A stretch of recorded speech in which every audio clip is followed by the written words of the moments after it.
अयोध्या से खबर है, जहां उत्तर प्रदेश में 27,000 सरकारी स्कूल को बंद करने के मुद्दे पर योगी सरकार के खिलाफ आम आदमी पार्टी ने ढपोर संखों को जगाओ, संख बचाओ, स्कूल बचाओ अभियान चलाकर धर्मपुर, मिर्जापुर, अयोध्या में जोरदार विरोध प्रदर्शन किया।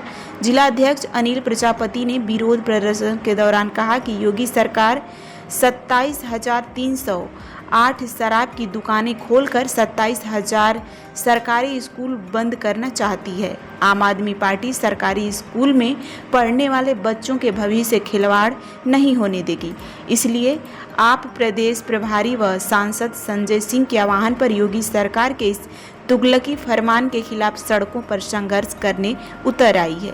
जिला अध्यक्ष अनिल प्रजापति ने आगे कहा कि इससे स्पष्ट है कि सरकार की प्राथमिकता बच्चों की शिक्षा नहीं, जबकि आम आदमी पार्टी इसके लिए प्रतिबद्ध है कि कोई भी बच्चा शिक्षा से वंचित नहीं रहेगा। उन्होंने तंज कसते हुए यह भी कहा कि डबल इंजन की सरकार नहीं, ढपोर संखों की सरकार है जो बच्चों को अनपढ़ बनाकर रखना चाहती है।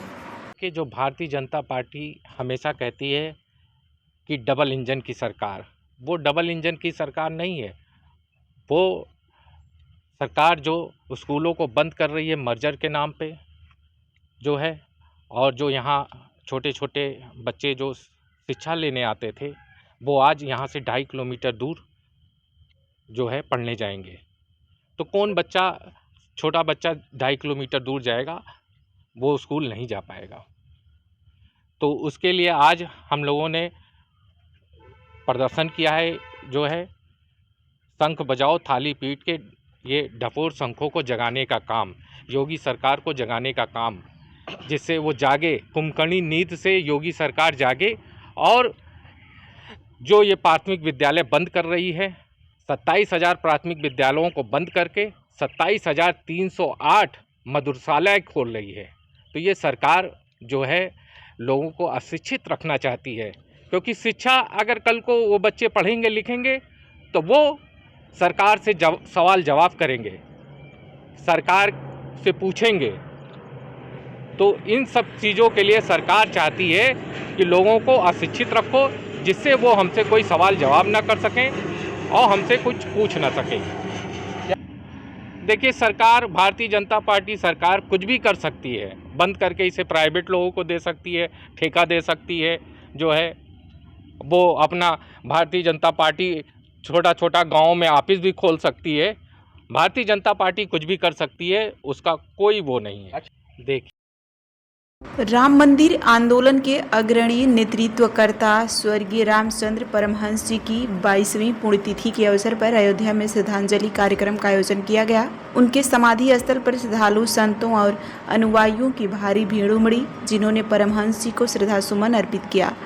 कार्यक्रम के दौरान परमहंस रामचंद्र सेवा ट्रस्ट के अध्यक्ष नारायण मिश्रा ने भावुक होकर भारत सरकार से एक विशेष आग्रह किया। उन्होंने कहा कि राम मंदिर आंदोलन में उनका योगदान ऐतिहासिक और अविस्मरणीय है। भारत सरकार को चाहिए कि स्वर्गीय रामचंद्र परमहंस जी को भारत रत्न से सम्मानित किया जाए। यह समस्त राम भक्तों और राष्ट्रवादियों के लिए गर्व की बात होगी। नारायण मिश्रा ने यह भी कहा कि परमहंस जी के योगदान को नई पीढ़ी तक पहुंचाने के लिए शैक्षणिक पाठ्यक्रमों में उनके जीवन, संघर्ष और योगदान को शामिल किया जाना चाहिए। इस अवसर पर विभिन्न साधु संतों, ट्रस्ट के पदाधिकारी और श्रद्धालुओं ने परमहंस जी के चित्र पर माल्यार्पण कर उन्हें नमन किया। कार्यक्रम में धार्मिक भजन, प्रवचन और राम मंदिर आंदोलन की स्मृतियों को भी साझा किया गया। जन्मभूमि आंदोलन के महानायक एवं श्री राम जन्मभूमि न्यास के अध्यक्ष परम पूज्य श्री महंत परमहंस रामचंद्र दास जी महाराज का 22वीं पुण्यतिथि है। उसी के अवसर पर हम लोग जो है श्रद्धा सुमन अर्पित कर रहे हैं, और उनके राम भक्त जितने भी हैं, उनके अनुयायी हैं, अयोध्या के संत धर्माचार्य, अयोध्या के संभ्रांत नागरिक, सभी लोग यहाँ आकर के श्रद्धांजलि अर्पित कर रहे हैं। उनका सपना था कि भव्य राम मंदिर का निर्माण हो, और उन्होंने सन 49 में राम मंदिर के लिए पहला मुकदमा उन्होंने किया था। उनका त्याग और तपस्या है, जिसकी वजह से आज भव्य राम मंदिर का निर्माण हो गया। और उनकी ये भी इच्छा थी कि कृष्ण जन्मभूमि का निर्माण हो, काशी विश्वनाथ का निर्माण हो और हिंदू राष्ट्र हो। तो हमें ये आशा और विश्वास है कि उनका सपना जो है साकार हो करके रहेगा। उसकी दुनिया की कोई ताकत कभी नहीं रोक सकती है। है, लेकिन होने में कोई लेकिन नहीं है और हिंदू राष्ट्र होकर के रहेगा। आज मैं उनकी 22वीं पुण्यतिथि के अवसर पर भारत सरकार से मांग करता हूं कि उनको भारत रत्न से सम्मानित किया जाए, हमारी यही इच्छा है। और उन्होंने हमेशा सनातन धर्म के लिए जो है, सनातन संस्कृति के लिए, गौ हत्या बंद हो, इसके लिए, हिंदू राष्ट्र के लिए सदैव लड़ाइयाँ लड़ते रहे। और सर्वे भवन्तु सुखिनः का जो उनका नारा था वह आज जो चरितार्थ हो रहा है, आज देखने को मिल रहा है। आचार्य नारायण मिश्र, अध्यक्ष श्री महंत परमहंस रामचंद्र दास सेवा ट्रस्ट। तिथि के अवसर पर भारत सरकार से मांग करता हूं कि उनको भारत रत्न से सम्मानित किया जाए, हमारी यही इच्छा है। और उन्होंने हमेशा सनातन धर्म के लिए जो है, सनातन संस्कृति के लिए, गौ हत्या बंद हो, इसके लिए, हिंदू राष्ट्र के लिए सदैव लड़ाइयाँ लड़ते रहे। और सर्वे भवन्तु सुखिनः का जो उनका नारा था वह आज जो चरितार्थ हो रहा है, आज देखने को मिल रहा है। आचार्य नारायण मिश्र, अध्यक्ष श्री महंत परमहंस रामचंद्र दास सेवा ट्रस्ट। अयोध्या से खबर है, जहां देवकाली बाईपास स्थित एक होटल में अखिल भारतीय सामग्री प्रबंधन संस्था IIMM अयोध्या शाखा का प्रथम स्थापना दिवस और 203वीं नेशनल काउंसलिंग बैठक का आयोजन भव्य रूप से हुआ। कार्यक्रम में मुख्य अतिथि एम्स पटना के पूर्व निदेशक प्रोफेसर PK सिंह ने मेडिकल प्रबंधन की महत्ता पर प्रकाश डाला। IIMM के नेशनल प्रेसिडेंट ललित राज मीणा, वरिष्ठ उपाध्यक्ष PM बिडपा और अन्य वरिष्ठ पदाधिकारी मौजूद रहे। कार्यक्रम में उत्कृष्ट कार्य करने वाले 7 सदस्यों को नेशनल प्रेसिडेंट अवार्ड से सम्मानित किया गया। फार्मा उद्यमी दीपक मनचंदा ने अपने अनुभव साझा किए और एथिकल बिजनेस पर जोर दिया। करीब 130 प्रोफेशनल्स की भागीदारी, सुमधुर संगीत और सुरुचिपूर्ण भोजन ने कार्यक्रम को विशेष बना दिया। ये आज हमारे सामग्री प्रबंध संस्थान जो कि अयोध्या शाखा है, उसका फर्स्ट एनिवर्सरी है। पिछले साल 27 जुलाई को ही इस ब्रांच का उद्घाटन हुआ था।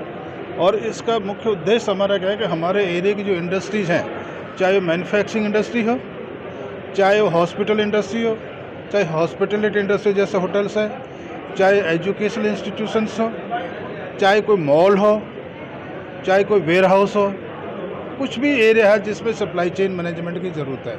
हम घर में भी हमारी जैसे किचन को मेंटेन करते हैं, तो हमें पता है किस समय कितना सामान की ज़रूरत पड़ती है, वो हमारे घर में होना चाहिए, नहीं तो हमारा खाना नहीं बनेगा। इसी तरह इंडस्ट्रीज़ में भी यदि किसी चीज़ की शॉर्टेज हो जाती है तो वो इंडस्ट्री नहीं चलेगी। लेकिन इंडस्ट्री चलेगी तो उसको कॉम्पिटिटिव होना चाहिए, कॉस्ट इफेक्टिव भी होना चाहिए, क्वालिटी भी अच्छी होनी चाहिए, टाइमली सप्लाई भी होना चाहिए।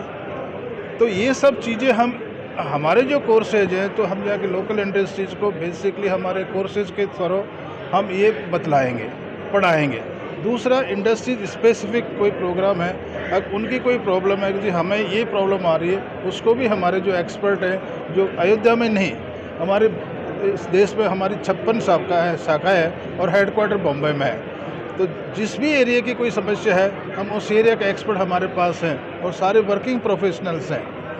हमारे जो कोर्सेज हैं उसमें एक एक चीज़ ऐसे सिखाते हैं जैसे कि आदमी की एक्सपर्टीज हो जाती है, एक इंडस्ट्री को हम कॉम्पिटिटिव दौर में ले जाते हैं। जैसे कि हम हॉस्पिटल में भी है, यदि पेशेंट को ऑपरेशन करना है और दवाई नहीं है या सिर्फ सिरिंज नहीं है या एक ब्लेड नहीं है जिससे ऑपरेशन करना है, तो ऑपरेशन रुक जाएगा।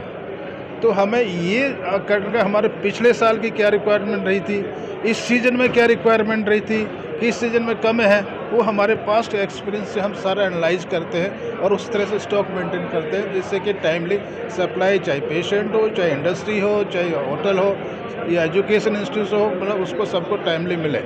तो जिससे अब हमारे क्या है, अभी जो हम एक नया एरिया ले रहे हैं मेडिकल टेक्नोलॉजी का, हमारे अभी तक 80 से 90% इक्विपमेंट बाहर से इंपोर्ट हो रहे हैं। हमारा फॉरेन एक्सचेंज भी बाहर जा रहा है, हमारी इंडस्ट्रीज भी नहीं डेवलप हो रही है। तो अभी जैसे मैंने विशाखापट्टनम का एक उदाहरण दिया, वहाँ आंध्र प्रदेश गवर्नमेंट के साथ मिलकर 700 एकड़ का एक एरिया डेवलप हो रहा है, जिसमें हमारे मेडिकल टेक्नोलॉजी के ही इक्विपमेंट बनेंगे।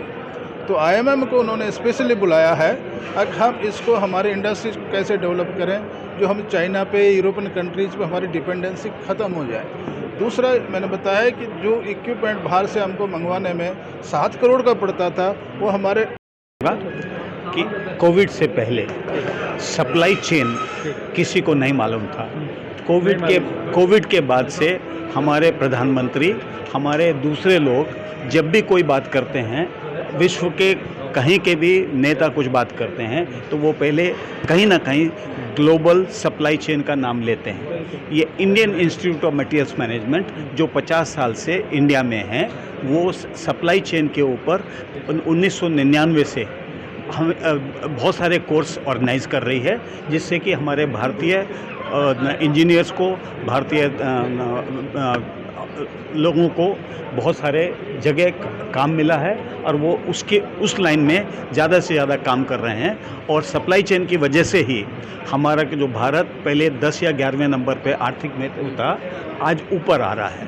और इसी तरह से अगर हम करते रहेंगे और हमारी संस्था लोगों को ट्रेन करती रहेगी, तो हमारे लोगों को बहुत फ़ायदा होगा और हम लोग आगे जाएंगे। मेरा नाम राकेश रस्तोगी है, मैं मैसूर से आया हूं और मैं इस संस्था में सेक्रेटरी और ट्रेजरर हूं। और किस तरह से आप लोग सेलिब्रेट आज करते हैं? जी, पिछले वर्ष इसी तारीख को Indian institute of materials management की स्थापना की गई थी। आज 1 वर्ष उसका पूरा हो रहा है। इस 1 वर्ष के पूरा होने पर एक उपलक्ष्य में ये प्रोग्राम रखा गया है, जिसमें हमारे भारतीय प्रबंधन सामग्री प्रबंधन के नेशनल प्रेसिडेंट ललित राज मीना साहब थे यहाँ पर आए हुए। हमारे नेशनल एग्जीक्यूटिव कमेटी के सीनियर वाइस प्रेसिडेंट बिडप्पा साहब, नेशनल सेक्रेटरी कम ट्रेजरर रस्तोगी साहब, फॉर्मल नेशनल प्रेसिडेंट्स लोग आए हुए हैं और करीब 60 से अधिक हमारे नेशनल काउंसिल मेंबर्स आए हैं। आज के प्रोग्राम के चीफ गेस्ट प्रोफेसर डॉक्टर पीके सिंह साहब आए हुए थे, जो संजय गांधी पीजीआई में सीएमएस के पद पर थे, एम्स पटना के भूतपूर्व निदेशक और यूपीएमएसएफआई के भूतपूर्व वाइस चांसलर रहे हैं। ये आप सभी लोगों की ब्लेसिंग्स थे, जिसकी वजह से ये प्रोग्राम आज इतना सक्सेसफुल रहा है। मैं मीडिया का भी धन्यवाद देना चाहता हूँ इस पर, जिनके सहयोग से हम लोगों का ये प्रोग्राम आगे बढ़ा। लोकल यहाँ के लोग जो हैं, उनको हम लोग supply chain management, inventory management, purchase management, logistics management में उनको टीचिंग दें, ट्रेनिंग दें, एक्सपीरियंस दें और साथ में उन लोगों को हम लोग जो all India council of technical education से recognised post graduate diploma courses चलते हैं, उस कोर्सेज को कराया जाए। आपको जानकर प्रसन्नता होगी कि पिछले 2 सेमेस्टर्स में हमारे पास 7 स्टूडेंट्स ऑलरेडी इनरोल हो चुके हैं और करीब हमारे 130 मेंबर्स, लाइव मेंबर्स इस संस्थान से, अयोध्या ब्रांच से जुड़ चुके हैं, जो सभी लोग अयोध्या के विकास में अपना योगदान दे रहे हैं। अयोध्या का विकास का मतलब देश का विकास, एक भारत श्रेष्ठ भारत की परिकल्पना को लेकर के हम लोग आगे चल रहे हैं। सर, आज इसमें जो हमारे फॉर्मल नेशनल प्रेसिडेंट थे, जिनकी वजह से आज हम लोग जहाँ खड़े हैं, उसे 7 फॉर्मल नेशनल प्रेसिडेंट को सम्मानित किया गया। हमारे ब्रांच एग्जीक्यूटिव कमेटी के 5 लोग आए थे, उनको सम्मानित किया गया। ये हम लोगों का सौभाग्य था कि संस्थान के हमारे नेशनल प्रेसिडेंट ललित राज मीना साहब स्वयं आए थे, ब्लेस किया उन्होंने, उनको सम्मानित किया गया। चीफ गेस्ट प्रोफेसर डॉक्टर पीके सिंह साहब को सम्मानित किया गया और ललित राज मीना साहब के द्वारा, नेशनल प्रेसिडेंट साहब के द्वारा हमारी ब्रांच के लोगों को सम्मानित किया गया। इस प्रोग्राम में जितने लोगों ने तन से, मन से, धन से एकेडमिकली सपोर्ट किया, उसमें हमारी कंपनीज़ के कई कंपनीज़ के chief executive officers, managing directors को आए थे, जिनको कि हमारे ललित मीना साहब ने और चीफ गेस्ट ने सम्मानित किया था। बस 100 लोगों के संख्या थी यहाँ पे, ये अपने आप में बताती है कि 100 लोगों की संख्या थी। होटल पंचशील अयोध्या का एक अच्छे होटल में प्रोग्राम किया गया, पूरे देश से लोग आए और इसमें जो शरीक हुए हैं लोग, इसमें ऑल ओवर इंडिया जो हमारा प्रतिनिधित्व होता है, चाहे वो बेंगलोर कहें, अहमदाबाद कहें, हैदराबाद कहें, किसी भी शहर का नाम लें, मेट्रो सिटी